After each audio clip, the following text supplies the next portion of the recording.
Hey, welcome to another episode of Whiteboard Wednesday. My name is Manny Fraser, and I'm going to be here talking to you about the building of rapport, step 2 of the 7-step sales process. So as you can see right behind me, I got a whiteboard.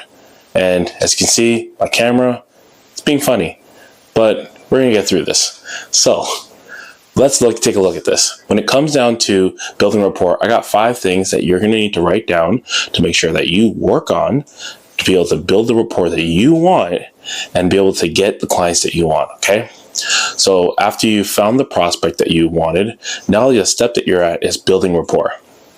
The best script you're going to be utilizing is the world-class walk-around. In terms of the world-class walk-around, the basic idea is you're walking around the gym floor and you're meeting people. What I think about when it comes down to walking around on the gym floor is just talking to people. I don't want to overthink this. My goal is not to sell training to somebody. I'm not trying to be like, you need to buy training. Oh my gosh, you're moving horribly. My goal is just to find people that want to talk. That's it. Now, if I can find people that want to talk, that's where this first step is. Then from there, what you want to do is you want to watch their body language. That's how you figure out if people want to talk to you or not. So when you're talking to someone, and let's say, for instance, what they're doing is you're trying to talk, but they're trying to walk away, that means they don't want to talk to you. You got to watch for that body language. What you want is people to, when you stop them and they say hi to you, you want people to either to stand face to face with you or side by side with you. That way, you know they're wanting to talk. So watch their body language and see what they're doing. If they're looking towards another machine or looking towards where they want to go and they're not looking at you, it means they don't want to talk to you. Be respectful at that point and let them go, all right? I think about it like fishing, catch and release. You're not going to catch every fish every time, but your goal when you go fishing is to catch some fish. From there, you want to mirror and match. Once you understand what their body language looks like, you want to mirror and match what they're doing. So if they're standing like at the tilt like this, you don't want to stand like that because that's weird. What you want to do is you want to hold your posture, but you want to mirror and match their energy. So if they're a very low energy type person, you don't want to come in with too much energy. You want to come in with just enough energy to show them that you're there to help them. So what I always say is that match them one level above. That's all you want to do. So if they're coming in here, go right here. So never go too much. Always just go one level above. That's how you mirror and match their energy levels. From there, you want to adopt a similar temperament.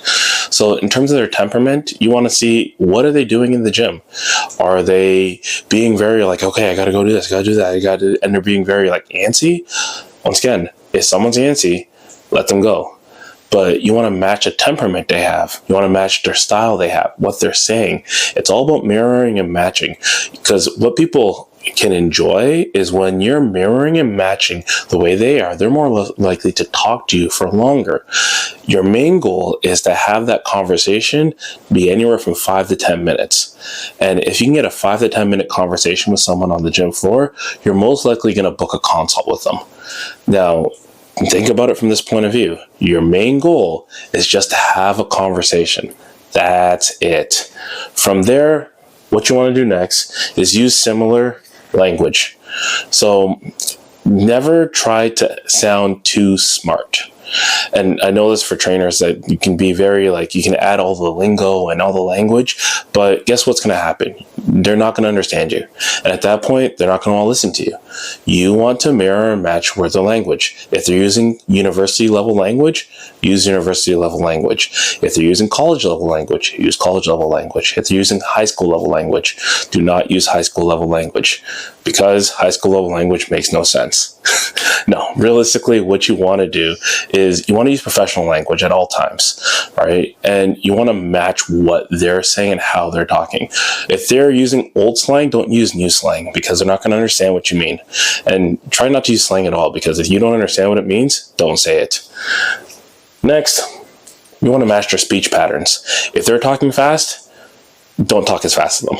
Talk just one level below them in terms of fast talkers, because fast talkers are weird. I'm a fast talker. I am weird.